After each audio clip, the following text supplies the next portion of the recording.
ಹಲವು ಮಾತೇನು ನೀನುಲಿದ ಪಾದವನಿಟ್ಟ, ನೆಲವೇ ಸುಕ್ಷೇತ್ರ ಜಲವೇ ಪಾವನ ತೀರ್ಥ, ಸುಲಭ ಶ್ರೀ ಗುರುವೇ ಕೃಪೆಯಾಗು. ಪ್ರಾತಸ್ಮರಣೀಯರೂ ಆದ ಸದಾ ಸ್ಮರಣೀಯರೂ ಆದ ಬಸವಾದಿ ಶಿವಶರಣರನ್ನ ಹೃದಯ ಮಂದಿರದಲ್ಲಿ ಧ್ಯಾನಿಸಿಕೊಂಡು ಈ ನಾಡಿನ ಶ್ರೇಷ್ಠ ಯತಿಗಳ, ಬುದ್ಧಿಜೀವಿಗಳ, ಮಹಾತ್ಮರ ಪಾದಾರವಿಂದಕ್ಕೆ 101 ಭಕ್ತಿಯ ಪ್ರಣಾಮಗಳನ್ನು ಸಲ್ಲಿಸುತ್ತಾ, ಆತ್ಮೀಯರೇ, ತಮ್ಮೆಲ್ಲರ ಪವಿತ್ರ ಅಂತರಾತ್ಮಕ್ಕೆ ದೀರ್ಘದಂಡ ಪ್ರಣಾಮಗಳು. ಒಂದು ಬೇವಿನ ಬೀಜವನ್ನ ನಾವು ಬೆಲ್ಲದಲ್ಲಿ ಹುಗಿದು ಅದರ ಮೇಲೆ ಜೇನುತುಪ್ಪ, ಆಕಳ ಹಾಲ ಹಾಕಿದರೂ ಸಹಿತ ಆ ಬೀಜ ತನ್ನ ಕಹಿ ಗುಣವನ್ನ ಎಂದೂ ಬಿಡಲು ಸಾಧ್ಯವಿಲ್ಲ. ಹಾಗೆ ನಾವು ನಮ್ಮ ಹೃದಯ ಮಂದಿರದ ಒಡಲೊಳಗ ಕೆಟ್ಟ ದುರ್ಗುಣಗಳನ್ನ, ದುರಾಚಾರಗಳನ್ನ ಇಟ್ಟುಕೊಂಡು ಮಹಾತ್ಮರಿರುವಂಥ ಸ್ಥಳಕ್ಕೆ ಹೋಗಿ ಅಲ್ಲಿ ಹಗಲ ರಾತ್ರಿ ಬಿಡದೆ ಅವರ ಸೇವೆ ಮಾಡುತ್ತಿದ್ರೆ ಏನು ಪ್ರಯೋಜನ ಹೇಳಿ? ಕುಯುಕ್ತಿ, ಕುಟಿಲತನ, ದುರಂಕಾರಾದಿಗಳನ್ನ ಬಿಟ್ಟು ತಾನಿರುವಂಥ ತನ್ನ ಸ್ಥಾನದಲ್ಲಿದ್ದು ಮಹಾತ್ಮರನ್ನ ಸ್ಮರಿಸ್ತಾ ಇದ್ರೆ ಸಾಕು. ಮಹಾತ್ಮರು ನೀತಿಯುಳ್ಳ ಸದ್ಭಕ್ತರ ಯೋಗಕ್ಷೇಮವನ್ನು ತೆಗೆದುಕೊಂಡು ಅವರಿಗೆ ಬಂದಿರತಕ್ಕಂಥ ವಿಪತ್ತುಗಳನ್ನು ತಮ್ಮ ಜ್ಞಾನದ ದೃಷ್ಟಿಯಿಂದ ತಿಳ್ಕೊಂಡು ಕ್ಷಣದಲ್ಲೇ ಹೊಡೆದೋಡಿಸಿ ಸುಖಜೀವಿಗಳನ್ನಾಗಿ ಮಾಡ್ತಾರೆ ಅಂಥೇಳಿ ಅನುಭಾವಿಕರು ಹೇಳುವಂಥ ಮಾತು ಅದು ಸುಳ್ಳಲ್ಲ.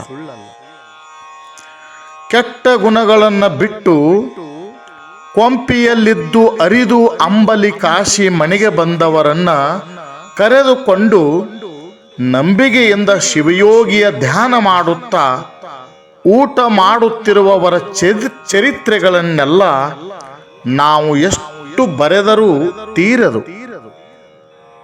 ಆದುದರಿಂದ ಒಂದಿಬ್ಬರ ಚರಿತ್ರೆಗಳನ್ನ ನಾವು ಇಲ್ಲಿ ತಿಳಿದುಕೊಳ್ಳೋಣ. ಶ್ರೀಮದ್ ಅತನಿ ಶಿವಯೋಗಿಗಳ ಚರಿತ್ರೆನೇ ಒಂದು ಮನರೋಮಾಂಚನಕಾರಿಯಾಗಿರುವಂಥ, ಭಕ್ತಿ ಪ್ರಧಾನವಾಗಿರುವಂಥ, ಪವಾಡಯುಕ್ತವಾದಂಥ ಇತಿಹಾಸವನ್ನ, ಚರಿತ್ರೆಯನ್ನ ನಾವು ತಿಳಿದುಕೊಳ್ಳೋದದ. ಅತನಿ ಶಿವಯೋಗಿಗಳ ಚರಿತ್ರೆ ಎಷ್ಟು ಹೇಳಿದರೂ ಅದು ಮುಗಿಯಲಾರದಂಥ ಚರಿತ್ರೆ. ಅಂಥ ಒಂದು ಪವಾಡವನ್ನ ನಾವು ಇಲ್ಲಿ ತಿಳಿದುಕೊಳ್ಳೋದದ. ತಾವೆಲ್ಲ ಭಕ್ತಿ ಇಟ್ಟು ಅತನಿ ಶಿವಯೋಗಿಗಳ ಚರಿತ್ರೆಯನ್ನ, ಅವರು ಮಾಡಿರುವಂಥ ಭಕ್ತರ ಮೇಲಿನ ಕೃಪಾ ದೃಷ್ಟಿಯನ್ನ ನಾವು ಅರಿತುಕೊಳ್ಳೋದದ. ಪುಣ್ಯಾತ್ಮರೇ, ತಾವೆಲ್ಲ ಭಕ್ತಿ ಇಟ್ಟು ಕೇಳಿ. ಒಂದು ಘಟನೆಯನ್ನು ನಾನು ಹೇಳ್ತಾ ಇದ್ದೀನಿ. ಇಲ್ಲಿ ದಾವಣಗೆರೆ ಜಿಲ್ಲೆ ಒಳಗ ಲಕ್ಷ್ಮೇಶ್ವರ ಅನ್ನುವಂಥ ಒಂದು ಊರ, ಲಕ್ಷ್ಮೇಶ್ವರ. ಆ ಊರೊಳಗ ಚೆನ್ನಪ್ಪ ಅನ್ನುವಂಥ ಒಬ್ಬ ಸಾತ್ವಿಕ, ಸರಳ, ಸಜ್ಜನಿಕೆಯ ವ್ಯಕ್ತಿ, ಬಹಳಷ್ಟು ಮೃದು ಸ್ವಭಾವದ ಒಬ್ಬ ವ್ಯಕ್ತಿ. ಅವ ಎಷ್ಟು ಸರಳ ಅಂತಂದ್ರೆ ತನ್ನ ನೆರಳಿಗೆ ತಾನೇ ಹೆದರಿಕೊಂಡು ಬಾಳುವೆಯನ್ನ ಮಾಡ್ತಕ್ಕಂಥವ, ಸಂಸಾರವನ್ನ ನಿಭಾಯಿಸ್ತಕ್ಕಂಥವ ಯಾರು ಅಂತಂದ್ರೆ ಚೆನ್ನಪ್ಪ. ಅಂಥ ಒಬ್ಬ ಸರಳ ಸಜ್ಜನಿಕೆಯ ವ್ಯಕ್ತಿಗೆ ಬಸಪ್ಪ ಅನ್ನುವಂಥ ಒಬ್ಬ ಮಗ ಇದ್ದ. ಆತ ಒಂದು 15 ವರ್ಷದವರೆಗೆ, ಬಸಪ್ಪ ಅನ್ನುವಂಥ ಮಗ 15 ವರ್ಷಗಳವರೆಗೆ ಬಹಳ ಸುಖವಾಗಿ ಉಂಡುಟ್ಟು ಜೀವನವನ್ನ ಮಾಡ್ತಾ ಇದ್ದ. ಯಾವ ತಾಪತ್ರೆ ಇಲ್ಲದೆ ಮಗ ಬೆಳೀತಾನೆ. ಆದರೆ ಮುಂದೆ ಆ ಬಸಪ್ಪನಿಗೆ ಎಷ್ಟು ಚಳಿ ಜ್ವರ ಬಂತು ಅಂತಂದ್ರೆ ಮೇಲಿಂದ ಮೇಲೆ ಪದೇ ಪದೇ ಅವನಿಗೆ ಕಾಯಿಲೆ ಅಂತಂದ್ರೆ ಜ್ವರ ಬರು.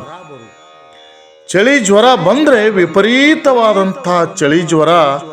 ಅದನ್ನ ಕಂಡಿರುವಂಥ ಅವನ ತಂದೆ ತಾಯಿಗಳಾಗಲಿ, ಮನೆಯವರಾಗಲಿ ಬಹಳಷ್ಟು ಹೆದರ್ತಾ ಇದ್ರು. ಅಷ್ಟೊಂದು ಚಳಿ ಜ್ವರದ ಬಾಧೆ ಇತ್ತು ಬಸಪ್ಪನಿಗೆ. ಆಸ್ಪತ್ರೆಯಲ್ಲಿ ಎಂತೆಂಥ ವೈದ್ಯರ ಬಳಿ ಹೋದರೂ ಸಹ ಗುಣಮುಖವಾಗದಂಥ ಚಳಿ ಜ್ವರ ಎಲ್ಲಿಯೂ ವಾಸಿಯಾಗಲಿಲ್ಲ. ಡಾಕ್ಟರು ಒಂದು 6-7 ತಿಂಗಳವರೆಗೆ ಚಿಕಿತ್ಸೆ ಮಾಡಿ ಮಾಡಿ ಬೇಸತ್ತು ಆ ಚಿಕಿತ್ಸೆ ಮಾಡಿ ಪ್ರಯೋಜನ ಇಲ್ಲ ಅಂತ ತಿಳ್ಕೊಂಡು ಮನೆಗೆ ಕರ್ಕೊಂಡು ಹೋಗ್ರಿ ಅಂತಂದ್ರು. ಆಗ ಮನೆಗೆ ಬಸಪ್ಪನನ್ನ ಕರ್ಕೊಂಡು ಬಂದಂತ ಚೆನ್ನಪ್ಪ ಚಿಂತೆ ಒಳಗ ಬಾಡಿದ ಮುಖದಿಂದ ತನ್ನ ಮನೆ ಮುಂದೆ ಕುಳಿತು ಚಿಂತೆ ಒಳಗ ಕುಳಿತಿರ್ತಾನೆ. ಆಗ ಆತನ ಮಿತ್ರನೊಬ್ಬ ಬಂದ, ಯಾಕೋ ಚೆನ್ನಪ್ಪ ಇಷ್ಟು ಮುಖ ಬಾಡ್ಕೊಂಡು ಕುಂತಿಯಲ್ಲ, ಎಷ್ಟೊಂದು ಮಗನ ಚಿಂತೆ ಮಾಡ್ತೀಯಪ್ಪ, ನಿನ್ನ ಮಗನಿಗೆ ಒಂದು ಒಳ್ಳೆ ಕಾಲ ಬಂದೇ ಬರ್ತದೆ, ಎಷ್ಟಂತ ನಿನ್ನ ಮಗನ ಚಿಂತೆಯನ್ನ ಮಾಡ್ತೀಯಪ್ಪ ಅಂತ ಕೇಳಿದ. ಹಾಗೆಲ್ಲ ಮಾಡಬೇಡಪ್ಪ ಚೆನ್ನಪ್ಪನವರೇ, ನೀವು ಒಂದು ಕೆಲಸ ಮಾಡಿ, ಅಥಣಿ ಒಳಗ ಪರಮ ಮಹಾ ತಪಸ್ವಿಗಳಾಗಿರ್ತಕ್ಕಂಥ ಮುರುಗೇಂದ್ರ ಶಿವಯೋಗಿಗಳಂತದಾರ, ಅಥಣಿ ಒಳಗಿರ್ತಾರ. ನೀನು ಏನಾದರೂ ಮಾಡಿ ಇವತ್ತು ರಾತ್ರಿ ಒಂದಿಷ್ಟು ಅಂಗಡಿಯನ್ನ ಬಂದ್ ಮಾಡಿಕೊಂಡು ಮನೆ ಒಳಗೆ ಹೋಗು, ಆನಂದದಿಂದ ಒಂದಿಷ್ಟು ಸ್ನಾನ ಶಿವಪೂಜಾದಿಗಳನ್ನೆಲ್ಲ ಮಾಡಿಕೊಂಡು ಆ ಅಥಣಿ ಶಿವಯೋಗಿಯನ್ನ ಸ್ಮರಣೆ ಮಾಡಿ ಬಸಪ್ಪನಿಗೆ ಒಂದಿಷ್ಟು ಪ್ರಸಾದ ಹಚ್ಚು, ₹1 ಮುಡುಪು ವಸ್ತ್ರದಲ್ಲಿ ಕಟ್ಟಿಡು. ಬೆಳಗ್ಗೆ ಆಗುದ್ರ ಒಳಗಾಗಿ ಆ ಬಸಪ್ಪನಲ್ಲಿರ್ತಕ್ಕಂಥ ಏನು ಜಡ್ಡ ತಾಪತ್ರಯ ಅದನೋ ಅದೆಲ್ಲ ತತ್ಕ್ಷಣದಲ್ಲಿ ಮಾಯವಾಗಿ ಹೋಗಿಬಿಡ್ತಾವ. ಅಥಣಿ ಶಿವಯೋಗಿಯ ಕೃಪಾನೇ ಅಂಥದ್ದು. ಅವ ಎಲ್ಲ ಇಂಥದಕ್ಕೆ ಪರಿಹಾರ ರೂಪದೊಳಗ ಭಕ್ತರ ಕಾಮಧೇನು ಕಲ್ಪವೃಕ್ಷವಾಗಿ ಸೇವೆಯನ್ನ ಮಾಡ್ತಾ ಇದ್ದಾನ. ಅವನನ್ನ ಸ್ಮರಣೆ ಮಾಡು, ಸ್ಮರಣೆ ಮಾಡಿ ಪ್ರಸಾದವನ್ನ ಹಚ್ಚು ಅಂತ ಹೇಳಿ ಇಷ್ಟೆಲ್ಲ ಮಾಡಿ ಆತನ ಮಿತ್ರ ಆ ಚೆನ್ನಪ್ಪನಿಗೆ ಹೇಳಿದ ತಕ್ಷಣ ಅದರಂತೆ ಆ ಚೆನ್ನಪ್ಪನು ಸಹಿತ ಮನೆ ಕಡೆ ಹೋಗ್ತಾನೆ. ಮನೆಗೆ ಹೋಗಿ ಈ ಎಲ್ಲ ಉಪಚಾರವನ್ನ ಮಾಡಬೇಕು ಅಂತೇಳಿ ತೀರ್ಮಾನ ಮಾಡ್ತಾನೆ. ನಿಮಗೆಲ್ಲ ಒಳ್ಳೆಯದಾದ ಮೇಲೆ, ಬಸಪ್ಪನಿಗೆ ಒಳ್ಳೆಯದಾದ ಮೇಲೆ, ನಿಮಗೆ ಅನುಕೂಲ ಪರಿಸ್ಥಿತಿಯನ್ನ ನೋಡಿಕೊಂಡು ಮುಂದೊಂದು ದಿನ ನೀನು ಶಿವಯೋಗಿಯ ಹತ್ತಿರ ಹೋಗಿ ಶಿವಯೋಗಿಯ ದರ್ಶನ ಮಾಡಿಕೊಂಡು ಬನ್ರಿ ಅಂಥೇಳಿ ಆತನ ಮಿತ್ರ ಹೇಳಿದಂತೆ ಚೆನ್ನಪ್ಪ ಒಂದಿಷ್ಟು ನಿರಾಳವಾಗ್ತಾನೆ, ಮನಸ್ಸು ಹಗರ ಮಾಡ್ಕೊಳ್ತಾನೆ. ರಾತ್ರಿನೇ ಹೋಗಿ ಭಕ್ತಿಯಿಂದ ಶಿವ ಪೂಜಾದಿಗಳನ್ನೆಲ್ಲ ಪೂರೈಸಿಕೊಳ್ತಾನೆ. ಜಗಲಿ ಮೇಲೆ ಇಟ್ಟಿರ್ತಕ್ಕಂಥ ಆ ಧೂಪಾರ್ತಿಯಲ್ಲಿರುವಂಥ ಪ್ರಸಾದವನ್ನು ತೆಗೆದುಕೊಳ್ತಾನೆ ಚೆನ್ನಪ್ಪ. ಶಿವಯೋಗಿ ತಂದೆ, ನಾ ನಿಮ್ಮಡಿಗೆ ಬಂದೆ ಅಂಥೇಳಿ 1-2 ಸಾಲಿನ ಪದ್ಯವನ್ನ ಹಾಡ್ತಾ ಬ್ಯಾನೆಯಿಂದ ಹೊರಳಾಡ್ತಕ್ಕಂಥ ಆ ಬಸಪ್ಪನ ಸರ್ವಾಂಗಕ್ಕೂ ಹಚ್ಚುತ್ತಾನೆ, ಭಸ್ಮವನ್ನು ಹಚ್ತಾನೆ. ಆತನ ಚಳಿ ಜ್ವರ, ಅವನಲ್ಲಿರ್ತಕ್ಕಂಥ ವಿಕಾರ ಎಲ್ಲ ಬೆಳಗಾಗುವುದರೊಳಗಾಗಿ ಮಾಯವಾಗ್ತವೆ. ಪುಣ್ಯಾತ್ಮರೇ, ಬೆಳಗಿನ ಏಳುವುದಕ್ಕಿಂತ ಮುಂಚಿತವಾಗಿ ರಾತ್ರಿ ಇಡೀ ಎಲ್ಲ ಸುಖವಾಗಿ ನಿದ್ರೆಯನ್ನ ಮಾಡ್ತಾನೆ. ಬೆಳಗ್ಗೆ ಏಳುವುದರೊಳಗಾಗಿ ಒಂದು ಹೊಸ ಮಗನಾಗಿ ಬಸಪ್ಪ ಉದಯಿಸ್ತಾನೆ. ಒಳ್ಳೆಯ ಒಂದು ಲವಲವಿಕೆಯಿಂದ ಆರೋಗ್ಯವಂತನಾಗಿ ಬೆಳಗ್ಗೆ ಹಾಸಿಗೆಯಿಂದ ಏಳುವುದನ್ನ ಆ ಮನೆಯ ಕುಟುಂಬದ ಸದಸ್ಯರೆಲ್ಲ ನೋಡಿ ಸಂತೋಷ ಪಡ್ತಾರೆ, ಆನಂದವಾಗ್ತದೆ, ಪರಮಾನಂದವಾಗ್ತದೆ. ಶ್ರೀ ಶಿವಯೋಗಿಗಳಲ್ಲಿ ಭಕ್ತಿ ಹುಟ್ಟುತ್ತದೆ. ಇಂಥ ಭಕ್ತಿಯ ಮಹಾಪೂರವೇ ಶಿವಯೋಗಿಗಳಿಗಿತ್ತು. ಪುಣ್ಯಾತ್ಮರೇ, ಹೀಗೆಲ್ಲ ಆಗ್ತದೆ. ಶಿವಯೋಗಿಗಳ ದರ್ಶನ ಮಾಡೋ ಸಲುವಾಗಿ ತನ್ನೆಲ್ಲ ಬಳಗವನ್ನ ಕರ್ಕೊಂಡು ಇನ್ನು ಹೋಗುವುದು ಒಳ್ಳೆಯದು ಅಂಥೇಳಿ ಚೆನ್ನಪ್ಪನು ಸಹಿತ ನಿರ್ಧಾರ ಮಾಡ್ತಾನೆ. ಈಗಿನಂಗ ಆಗ ಶೇಡಬಾಳದಿಂದ ವಾಹನಗಳ ಸೌಕರ್ಯ ಇಲ್ಲದೇ ಇರುವುದರಿಂದ ರೈಲ್ವೆಯಲ್ಲಿ ಒಂದು 12-14 ತಾಸು ಆಗಿನ ಸಂದರ್ಭದೊಳಗ 12-14 ತಾಸು ದಾವಣಗೆರೆಯಿಂದ ಶೇಡಬಾಳವರೆಗೆ ಕುಳಿತುಕೊಂಡು ಹೋಗುವುದಂದ್ರೆ ತ್ರಾಸ. ಅದಕ್ಕೆ ಮುಂಚಿತವಾಗಿ ಇಲ್ಲಿಂದ ಒಂದಿಬ್ಬರನ್ನ ಶೇಡ್ಬಾಳಕ್ಕೆ ಕಳಿಸ್ಬೇಕು. ಅವರೆಲ್ಲ ಒಂದು ಸ್ವಲ್ಪ ನೀರಿನ ಅನುಕೂಲ ನೋಡಿಕೊಂಡು ಅಡುಗೆ ಮಾಡಿಕೊಂಡು ಸಿದ್ಧರಾಗ್ತಾರೆ. ನಮಗೆ ಹೋದ ತಕ್ಷಣ ಊಟಕ್ಕೆ ಅನುಕೂಲವಾಗ್ತದೆ ಅಂಥೇಳಿ ಗೊತ್ತು ಮಾಡಿ ಅಡುಗೆ ಮಾಡುವುದಕ್ಕೋಸ್ಕರ ಎಲ್ಲ ಸಾಹಿತ್ಯವನ್ನು ಕೊಟ್ಟು ಕಳಿಸ್ತಾನೆ ಚೆನ್ನಪ್ಪ. ಹಿಂದಿನಿಂದ ಆಪ್ತೇಷ್ಟರನ್ನು ಕರ್ಕೊಂಡು ಚೆನ್ನಪ್ಪ ದಾವಣಗೆರೆಯಿಂದ ಆ ದಾವಣಗೆರೆ ನಿಲ್ದಾಣದಿಂದ ಹೊರಟು ಶಿವಯೋಗಿಯ ಧ್ಯಾನ ಮಾಡುತ್ತಾ ಕುಳಿತು ಶೇಡ್ಬಾಳ್ ನಿಲ್ದಾಣಕ್ಕೆ ಬಂದು ತಲುಪ್ತಾರೆ. ಕೈಮಾರು ಹೊತ್ತು ಏರಿದ ಕೂಡಲೇ ಎಲ್ಲರೂ ಥಟ್ಟನೆ ಎದ್ದು ತಮ್ಮ ತಮ್ಮ ಸಾಮಾನುಗಳನ್ನು ತಗೊಂಡು ಶಾಂತತೆಯಿಂದ ಶಿವಯೋಗಿಗಳನ್ನು ಸ್ಮರಿಸ್ತಾ ಶಿವಯೋಗಿಗಳ ನಾಮಸ್ಮರಣೆ ಮಾಡ್ತಾ ಆ ರೈಲ್ವೆಯಿಂದ ಕೆಳಗಿಳಿತಾರೆ. ಮುಂಚಿತವಾಗಿ ಬಂದವರು ಒಂದು ತೋಟದಲ್ಲಿ ಎಲ್ಲವನ್ನ ಸರಿಯಾಗಿ ವ್ಯವಸ್ಥೆಯನ್ನ ಮಾಡಿರ್ತಾರೆ. ಆ ಬಂದವರಲ್ಲಿ ಒಬ್ಬ ತಾ ಇರುವಂತ ಸ್ಥಳ ಅವರಿಗೆ ಹೇಗೆ ಗುರುತಾಗಬೇಕು ಅಂತ ತಿಳ್ಕೊಂಡು ಶೇಡ್ಬಾಳ್ ನಿಲ್ದಾಣಕ್ಕೆ ಬಂದು ನಿಂತಿರ್ತಾನೆ. ಅಷ್ಟರಲ್ಲಿ ಇವರು ಹೋಗ್ತಾರೆ. ಇವರೆಲ್ಲರನ್ನ ಕರ್ಕೊಂಡು ಮುಂದೆ ಮುಂದೆ ಸಾಗಿ ಒಂದು ಬಾವಿಯ ಮಗ್ಗಲಲ್ಲೇ ಹಾಯ್ದು ಹೋಗುವಾಗ 5-6 ವರ್ಷದ ಒಂದು ಹುಡುಗಿ ಬಾಲಕಿ ಕಾಲು ಜಾರಿ ಆ ಬಾವಿಯೊಳಗೆ ಬಿದ್ದು ಮುಳುಗಿ ಬಿಡ್ತದೆ. ಎಂಥ ದುರಂತ ನೋಡಿ. ಆ 5-6 ವರ್ಷದ ಹುಡುಗಿ ಬಾವಿಯೊಳಗೆ ಮುಳುಗುತ್ತಾಳೆ. ಪುನಃ ಮೇಲೆ ಎಳ್ಳೇ ಇಲ್ಲ. ಆಗ ಎಲ್ಲರೂ ಗಾಬರಿ ಆಗ್ತಾರೆ, ದುಃಖ ಮಾಡ್ತಾರೆ. ಏನು ಶಿವಯೋಗಿ, ಏನಿದು? ನಿನ್ನ ದರ್ಶನ ನಮಗೆ ಹೆಂಗಾಗಬೇಕು? ನಿನ್ನ ದರ್ಶನ ಆಶೀರ್ವಾದಕ್ಕಾಗಿ ನಾವು ಕಾಯ್ತಾ ಇರುವಾಗ ಇಂಥ ದುರ್ಘಟನೆ ಅಂಥೇಳಿ ಮನದಲ್ಲಿ ದುಃಖಿತರಾಗಿ ಅಳ್ತಾರೆ, ನೊಂದುತ್ತಾರೆ, ದುಃಖಿಸ್ತಾರೆ, ಮನದಲ್ಲೇ ಮರಗ್ತಾರೆ. ಅದೇ ಸಮಯದಲ್ಲಿ ಒಬ್ಬ ಆಗಿನ ಸಂದರ್ಭದಲ್ಲಿ ಮಟ್ಟಿ ಹೊಡಿತಿದ್ರು ಎತ್ತುಗಳಿಂದ.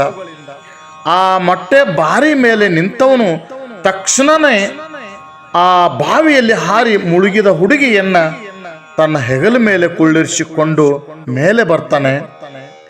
ನೀವೆಲ್ಲರೂ ಯಾಕೆ ದುಃಖಿಸ್ತಾ ಇದ್ದೀರಿ? ಶಿವಯೋಗಿ ಕರುಣಾಶಾಲಿ, ಕರುಣಾಮೂರ್ತಿ, ದಯಾಳು, ಭಕ್ತರ ಕಾಮಧೇನು ಕಲ್ಪವೃಕ್ಷ. ನಿಮ್ಮನ್ನ ಕೃಪೆ ಮಾಡುವಂತ ಶಕ್ತಿ ಶಿವಯೋಗಿಗದ. ನೀವ್ಯಾರೋ ಅಳಬೇಡ್ರಿ, ದುಃಖಿಸಬೇಡ್ರಿ ಅಂತಂದ. ಆ ಹುಡುಗಿಯನ್ನ ಮೇಲೆ ತಂದ ಕೆಳಗಿಳಿಸ್ತಾನೆ. ಆಗ ಎಲ್ಲರಿಗೂ ಹಿಡಿಸಲಾರದಷ್ಟು ಪರಮಾನಂದವಾಗ್ತದೆ. ಎಲ್ಲರೂ ಶಿವಯೋಗಿಯ ನಾಮಸ್ಮರಣೆಯನ್ನ ಮಾಡ್ತಾರೆ, ಶಿವಯೋಗಿಯನ್ನ ಕೊಂಡಾಡ್ತಾರೆ. ಆಗ ಚೆನ್ನಪ್ಪ ಇದ್ದವ ಬಹಳ ಹರ್ಷಗೊಂಡು, ನೀವು ದೇವರಾಗಿ ಬಂದು ನಮ್ಮ ಮಗಳ ಪ್ರಾಣ ತಂದು ಕೊಟ್ಟು ಶಿವಯೋಗಿಯ ದರ್ಶನ ಮಾಡಿಸುವಲ್ಲಿ ಸಮರ್ಥರಾದ್ರಿ. ನಿಮ್ಮನ್ನ ನಾವು ಎಷ್ಟು ವರ್ಣಿಸಿದ್ರು, ಎಷ್ಟು ಬಣ್ಣನೆ ಮಾಡಿದರೂ ಅದು ಕಡಿಮೆನೆ ಅಂತ ತಿಳ್ಕೊಂಡು ನೀವು ನಮ್ಮ ಜೊತೆ ಈಗ ಅಥನಿಗೆ ಬರಬೇಕು, ಈಗ ಊಟ ಮಾಡಲಿಕ್ಕೆ ನಡೀರಿ ಅಂತಂದ. ಚೆನ್ನಪ್ಪನು ಆತನ ಕೈ ಹಿಡಿದು ತನ್ನ ಬೆರಳುಗಳಲ್ಲಿರುವಂಥ ಹರಳಿನ ಉಂಗುರವನ್ನು ಕೊಡಲಿಕ್ಕೆ ಮುಂದಾಗ್ತಾನೆ. ಆಗ ಆತ, ಏನ್ರಿ, ನಾನೇನಂಥ ದೊಡ್ಡ ಕೆಲಸ ಮಾಡಿದೆ?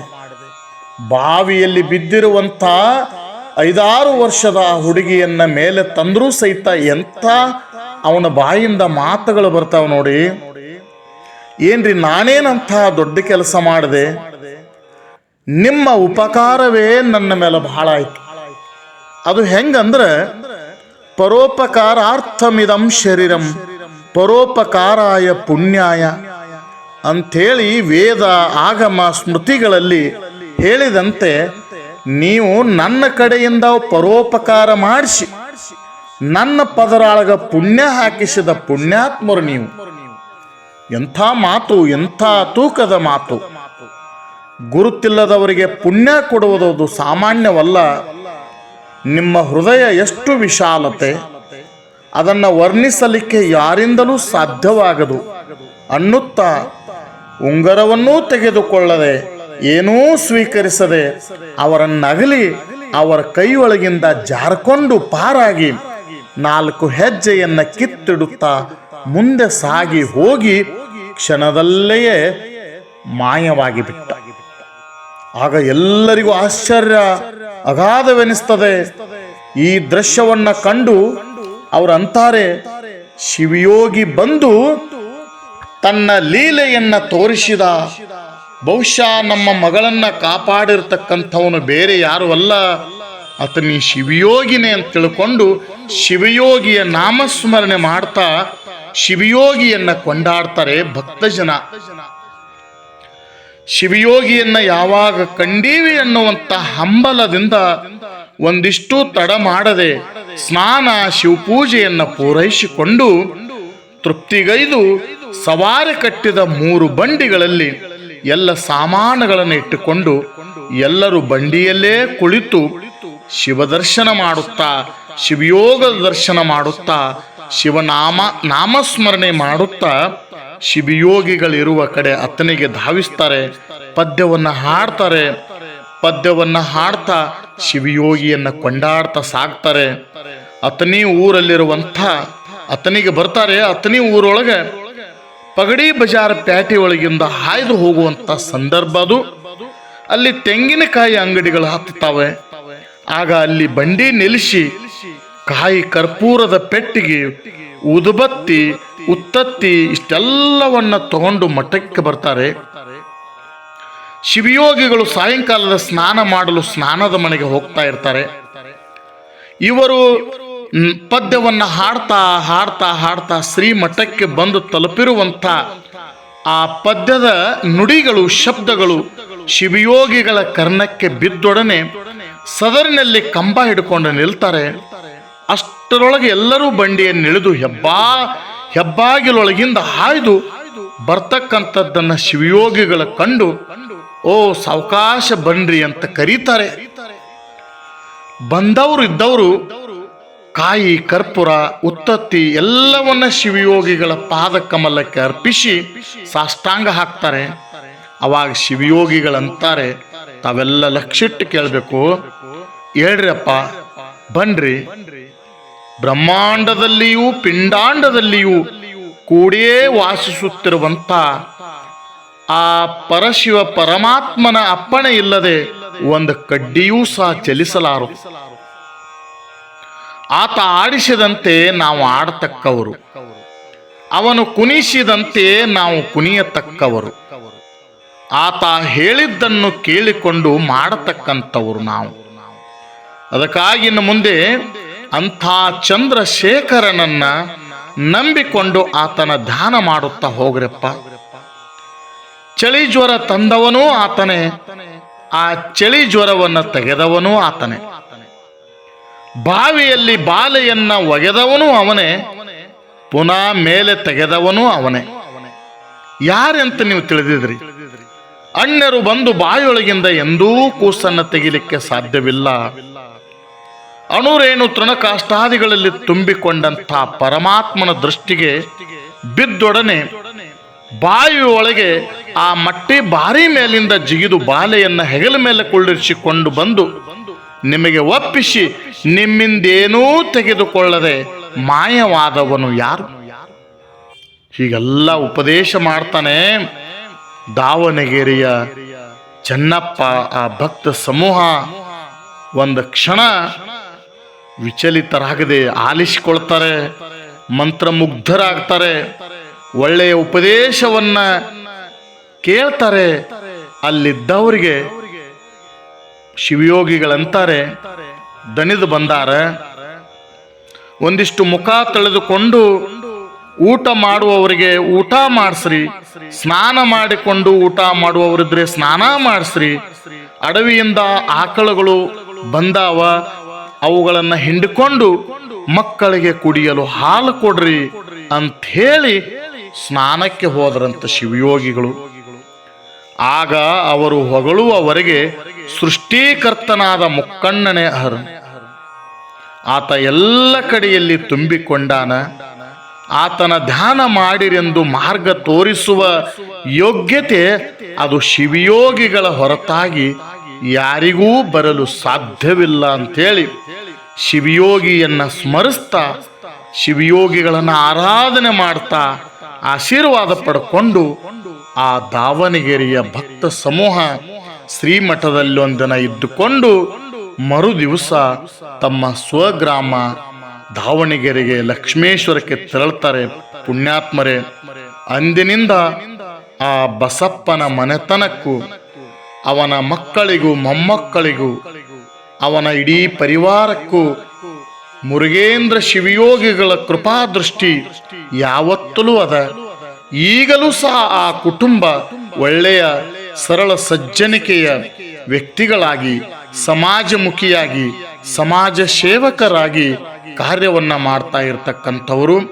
ಧರ್ಮದ ಕಾರ್ಯದಲ್ಲಿ, ಧಾರ್ಮಿಕ ಕಾರ್ಯದಲ್ಲಿ ಯಾವಾಗಲೂ ಮುಂಚೂಣಿಯಲ್ಲಿ ನಿಂತುಕೊಂಡು ಶಿವಯೋಗಿಗಳ ಕಾರ್ಯವನ್ನ ಮಾಡ್ತಕ್ಕಂಥವರು. ಅಂಥ ಒಂದು ಕುಟುಂಬ ಈಗಲೂ ಸಹ ಒಂದು ಹಾಸು ಹೊಕ್ಕಾಗಿ ಬೆಳಗ್ತಾ ಇರತಕ್ಕಂಥದ್ದನ್ನು ನಾವು ಕಾಣಬಹುದು ಪುಣ್ಯಾತ್ಮರೇ.